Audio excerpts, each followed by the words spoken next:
Welcome to the SJ Childs Show, where a little bit of knowledge can turn fear into understanding. Enjoy the show. Hi, welcome to the SJ Childs Show. I'm really excited today for this episode.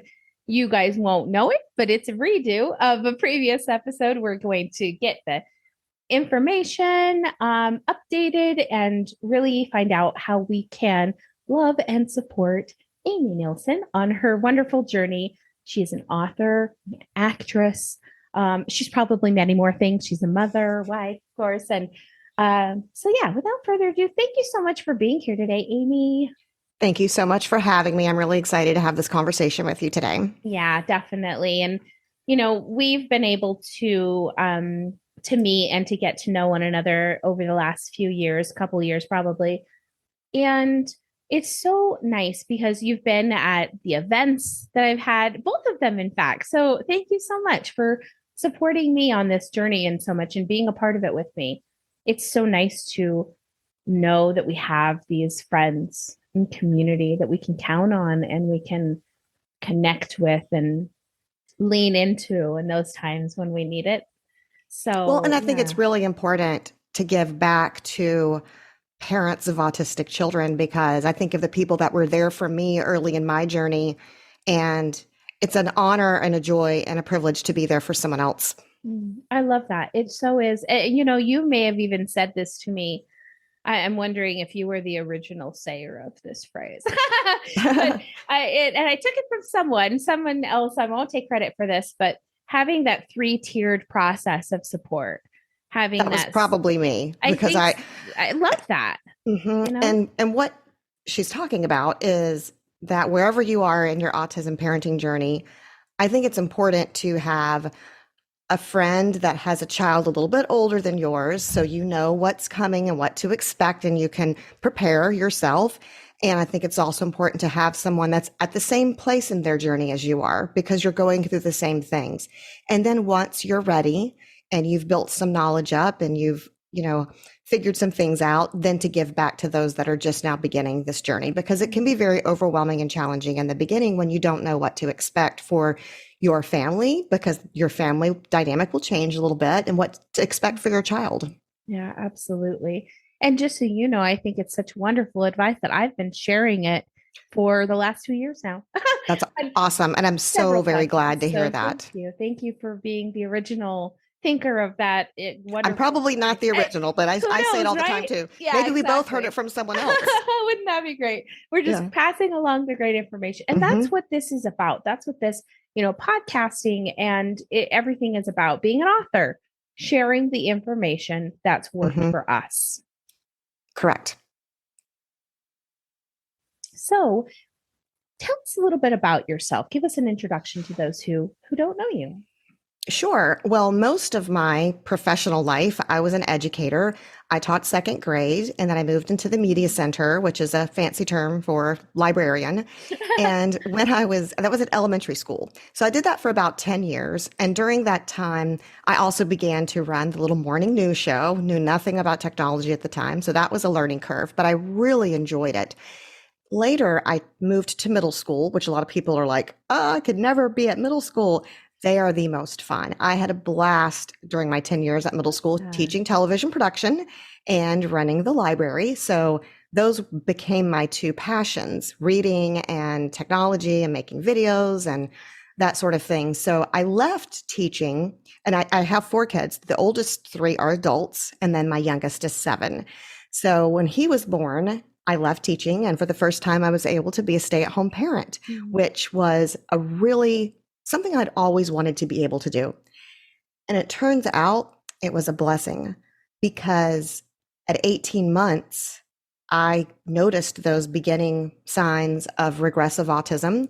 And had I been a busy teacher, chasing 4 kids, or not had the experience of working with thousands of kids across all exceptionalities and raising my own, I might have missed that early milestone. So I really consider that such a blessing, because we were able to get early intervention very quickly. Yeah, it's so important too. Early intervention is so important at any stage. I mean, yes, you can only get it in those early ages, but for whatever age you are, finding that intervention and that support and services is so important.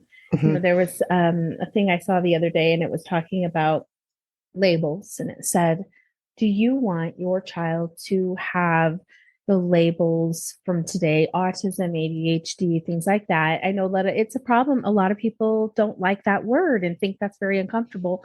But would you rather them have be labeled lazy, hyperactive, Mhm. drama queen, drama king? Poorly behaved. Exactly. The other let's day, let's yes. show the right information.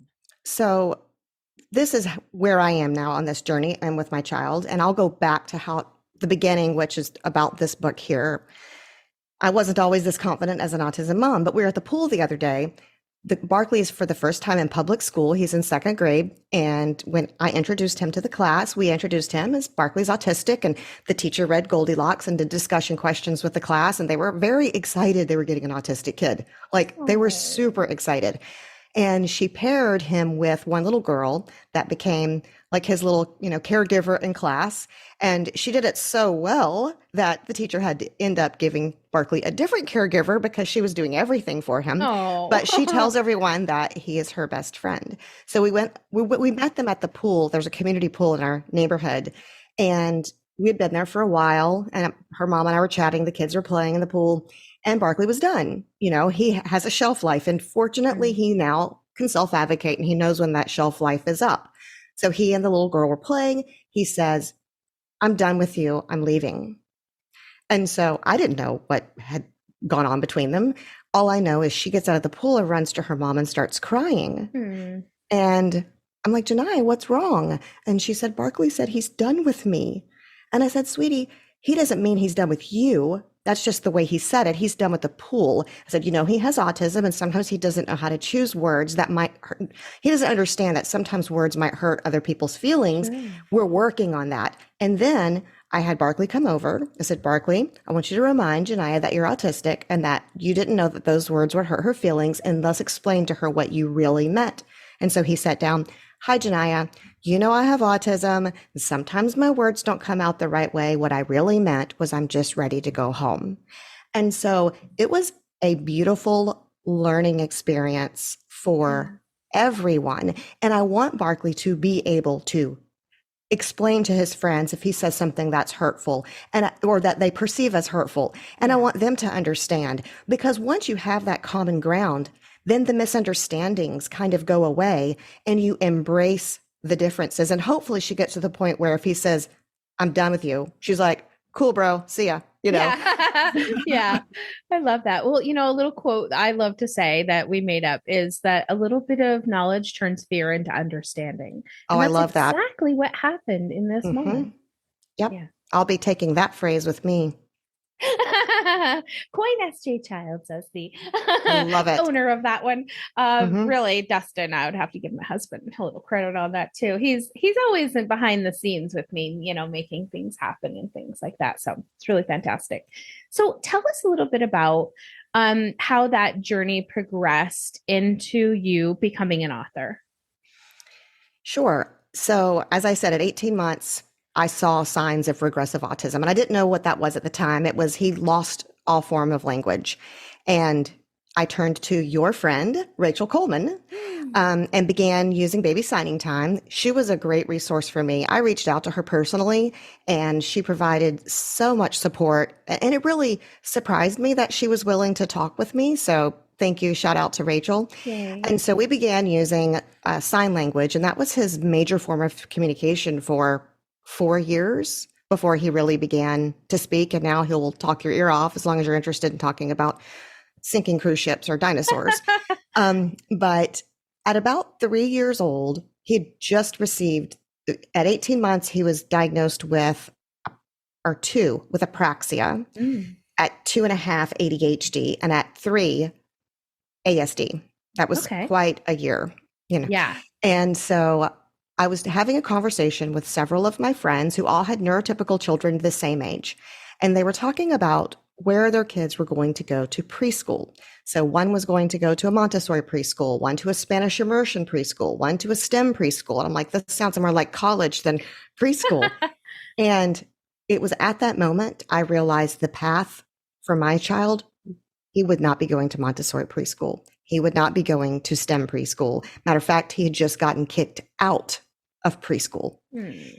And so it felt like, even though they weren't doing this to me on purpose, but it hurt me.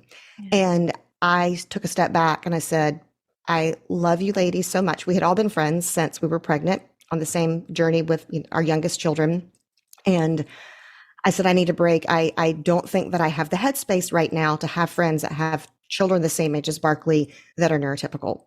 And that may sound severe, but I'm sure there are parents out there that can relate to that, because at that moment, I had to protect my mental health to do the big work he needed for me to get him the resources and the support that he needed.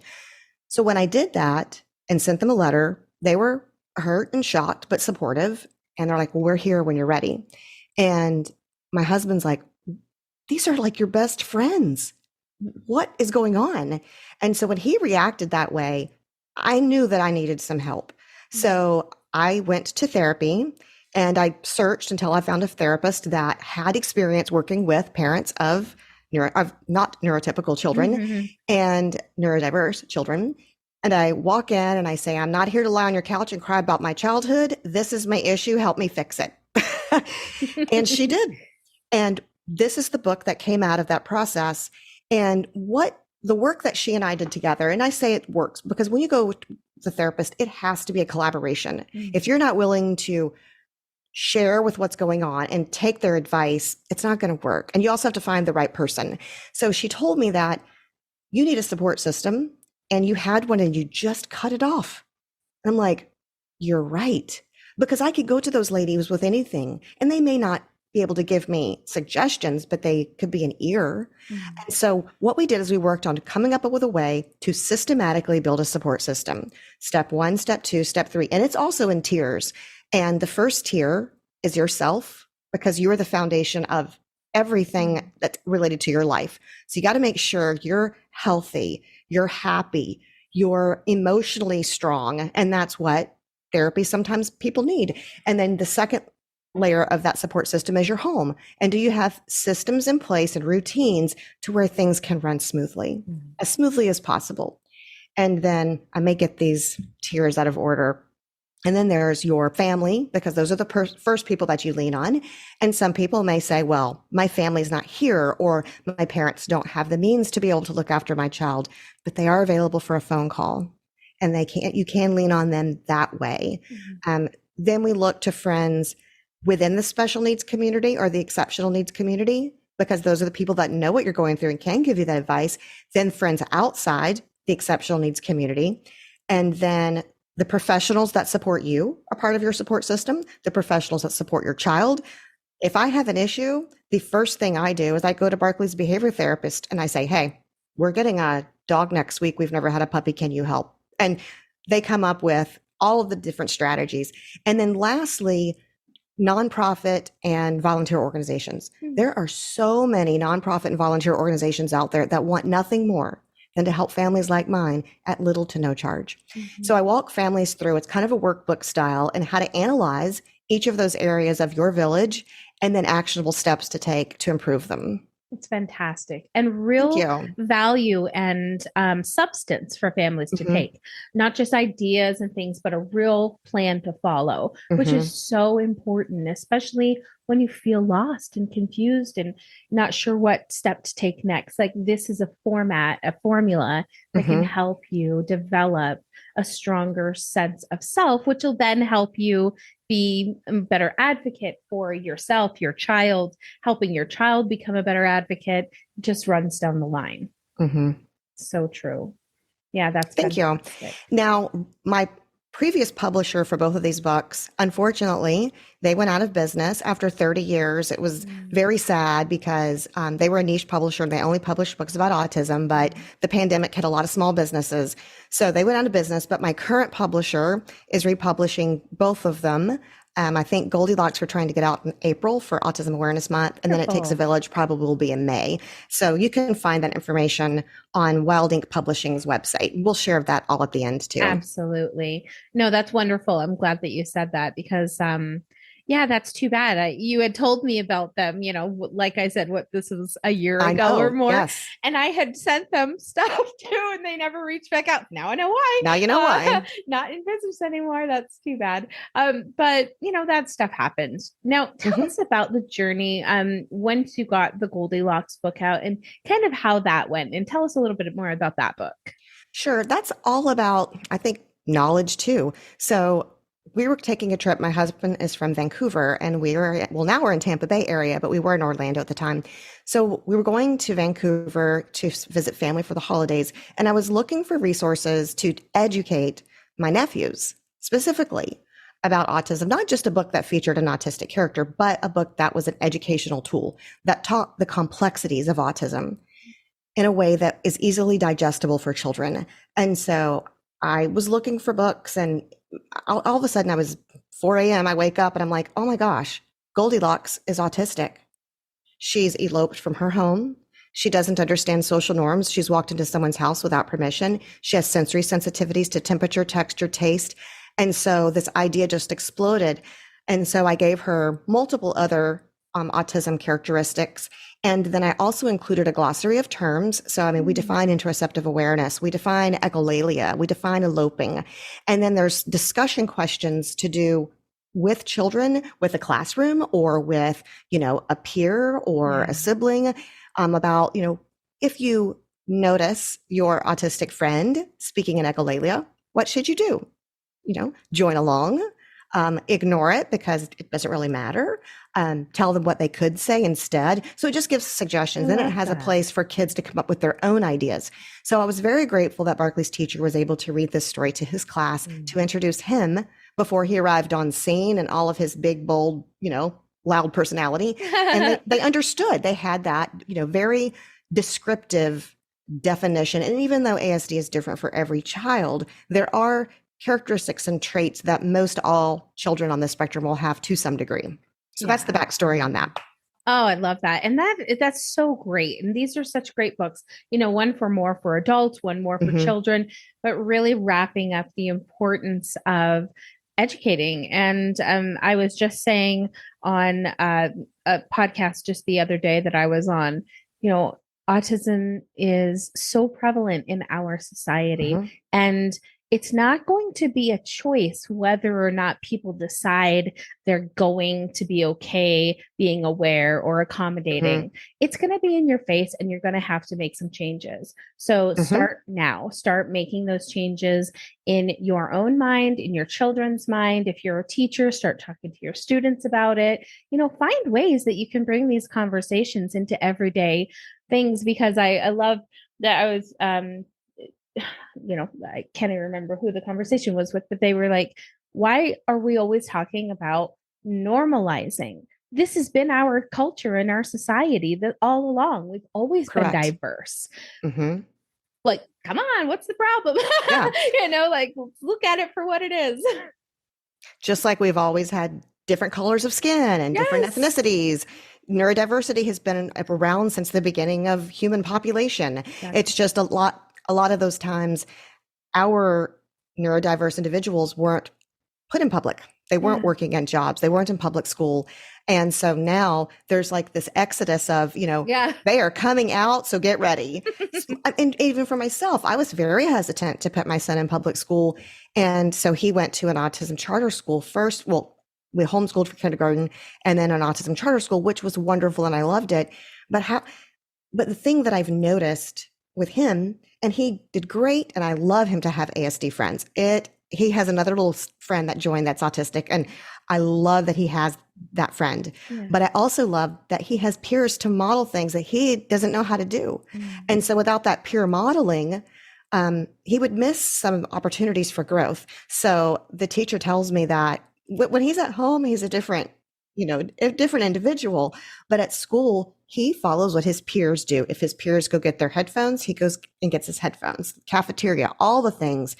They are the ones that are teaching him as much as the teacher is. So, and not that if you don't Yeah. have your child in public school that they can't learn those things, but I know for mine, he needed that peer modeling to gain some skills that otherwise may would have taken a lot longer. Yeah, absolutely. And like you said, everyone is at their own part of that Mm-hmm. journey. And so if you are homeschooling or online school, or it's okay. Like there's 100%. maybe find groups in your local Mm-hmm. area that you can get to and do social groups with, or kind of that idea of things to do. And it's becoming so much better in finding, like you said, so many nonprofits and Mm-hmm. organizations that want to support and want to be helpful. So hopefully you can, find that in the area that you're in.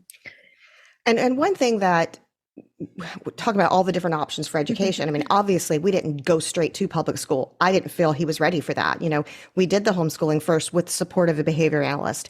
Then we did the ASD charter school. That was phenomenal. And then when we moved here, we pulled the behavior analyst with our RBT. I hired a special education advocate. We sat down with the entire school team. We educated them about Barkley, educated the class. There was a lot of scaffolding to get us to this Yes. point. And if you don't have the means to hire a special education advocate, a lot of times you can go to nonprofits such as your local card organizations. Centers for Autism and Related Disorders are usually in every state at some university, at state university. Florida has multiple, and a lot of times you can sign up and you'll be matched with a not a behavior. Some of them are behavior analysts, and some of them are special education advocates. But there's some that is going to be able to be a partner for you and to sit in on those IEP meetings. A lot of them do that, and that's at no charge. Yeah. So, Really great resources for mhm, families. Thank you for sharing that. I sure. love that. What about the opportunities? Now let's grow a little larger and find out. So tell us some other opportunities that this has all opened up for you. Oh yeah, a lot. Um, One of the most fun opportunities, and the one I'm going to talk about, in an autism group I was in, there was a casting call for a mother and son, with the son being on the spectrum. And I taught TV production, and I was in theater college, and so I've done a lot of acting, not really at a professional level, but so I like, hey, I say yes to things now. I'm going to point my life where I say yes. And that's how you really gain a lot of experience and opportunities. Yeah. So I sent our information in, and they were looking for an older child to be about the same age as the lead role, Rachel Barcelona, who we both love dearly. Yes. And she is an autistic supermodel and actress and just So amazing. singer. She does everything.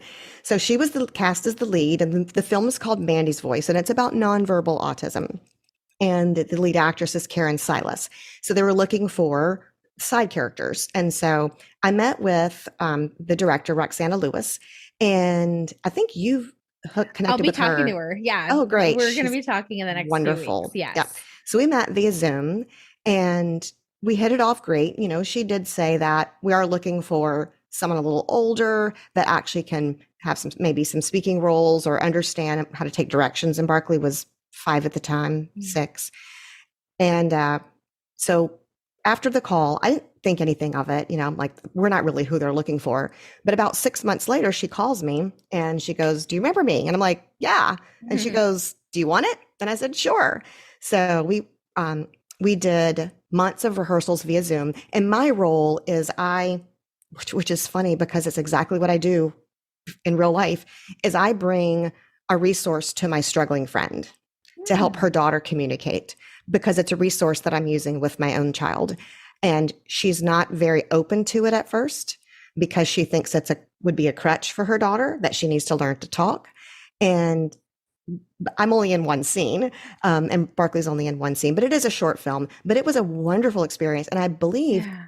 I probably will get the statistic wrong, so I'll let her tell you. But a large portion of the cast and crew are either on the spectrum or have family members that are. I love And that. they were very patient with Barkley. And so we're in an outdoor scene, and he and Rachel are blowing bubbles and playing behind us. And so I'm helping Karen hang laundry and sharing with her about this particular type of resource for communication. And so it was a wonderful experience. And Barkley will be on IMDb for the rest of his life if he ever does, Yeah. whether he ever does another film or not. And so we haven't seen the final version yet. I believe it's hitting film festivals first before it will be released to the public. But again, she'll be able to fill you in on all the details. But it was a wonderful experience. I love that. And what a great opportunity for you to Mm-hmm. be able to be part of it, now share that experience, and Hmm. For him to be able to, it's kind of how I feel about Anna, my daughter, who illustrated this book behind me here. uh, just that opportunity that's there, that's, she Hmm. was only 8 years old, she has her first illustrated book. I love it. I love it. It's just Hmm. such great opportunities, and it shows them it doesn't, you can do whatever you want. You put your mind to it, we'll get you there. If you look up Rachel Barcelona and Oh see what she is gosh. accomplishing, oh my gosh, Yeah. she's such an excellent role model for people with autism. I just He is. He so look is. up to her with what all Yeah. she's doing. So she's Yeah. great. And now, she just Miss Florida was Yes. I is she just got crowned Miss Hmm. Florida. I think it's like an arm off of the you I'm not sure what I'm not sure their how all the divisions of pageants and everything. pageantry, Yeah, exactly. But wow, oh my gosh, I mhm. was so proud of her when And I it's also watched her get crowned, and I was like, oh my yes, gosh, this is just chills everywhere.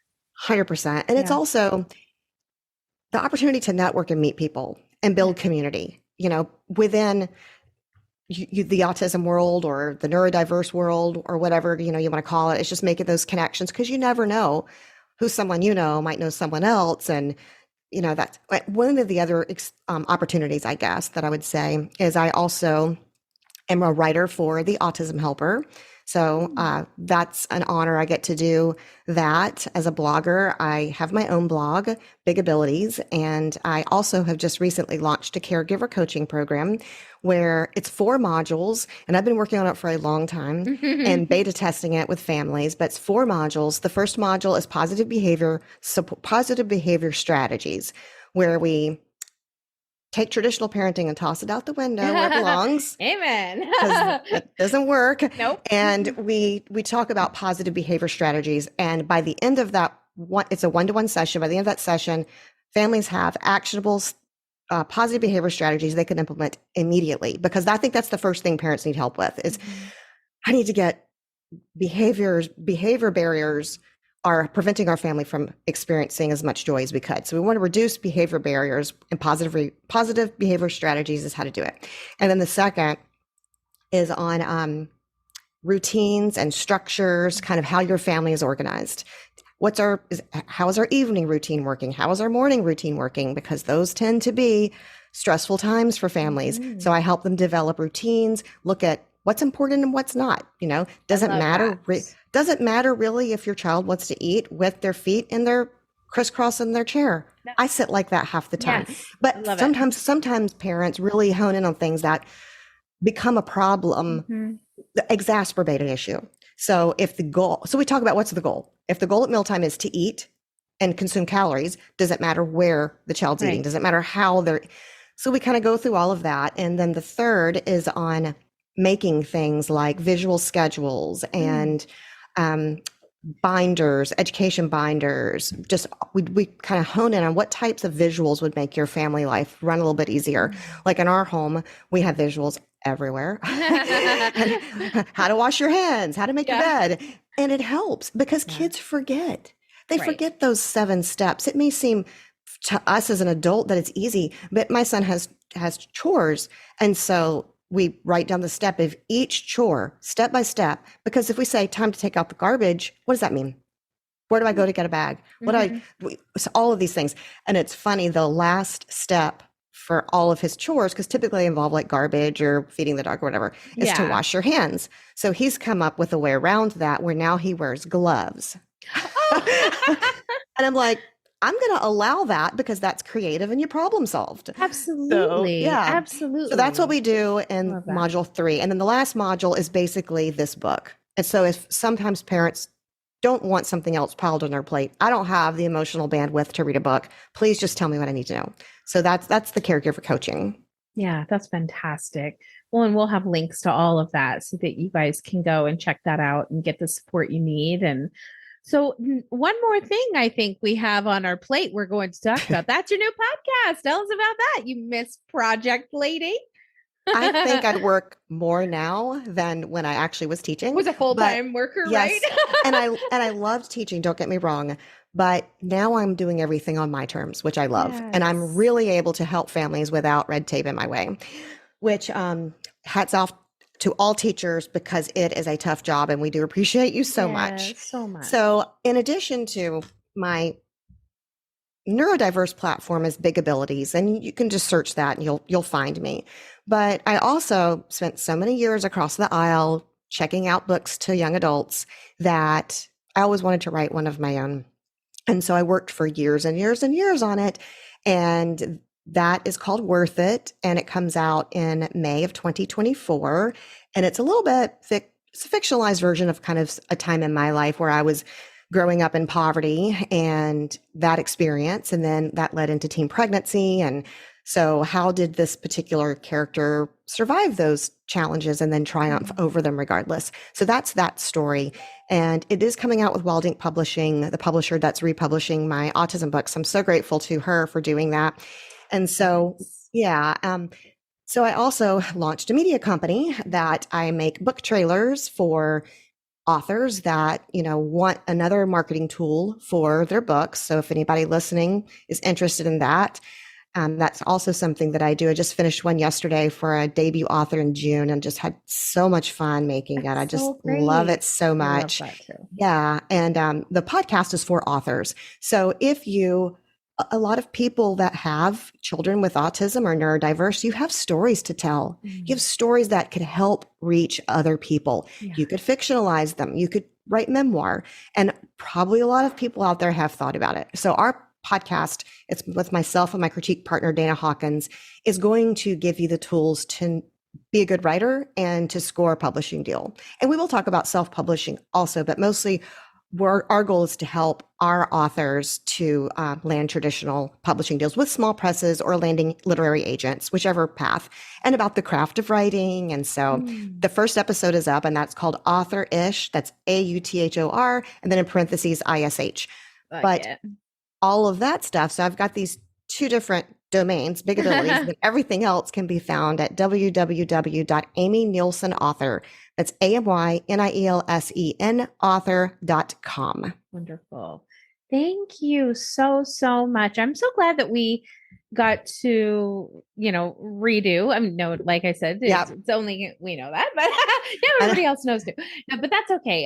Because sometimes we're going along this journey and we gain all of these great educations mhm, and all of this knowledge, and then things change.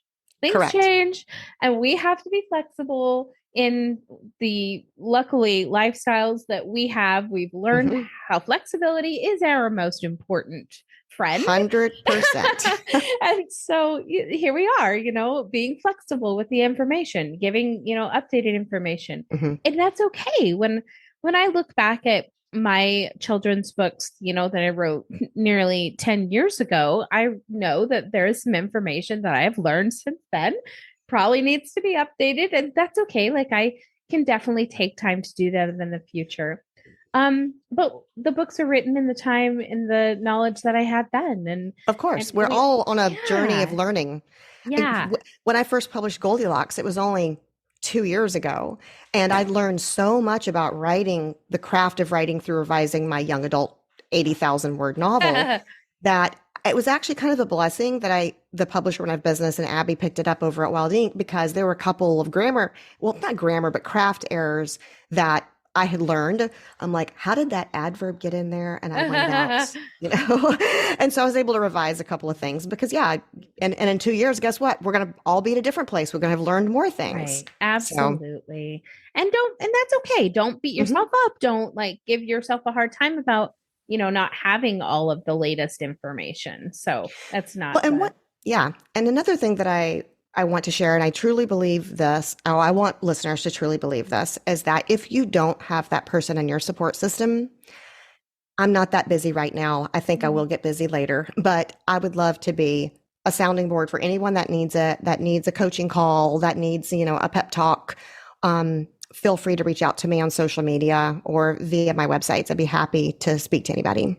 absolutely. Thank you so much for saying that too. And absolutely, same goes for me. And I love when my guests are willing to be, available for people because sometimes you can just one conversation, you don't know how much Hmm. it can change somebody's That's right. outlook and every goodness.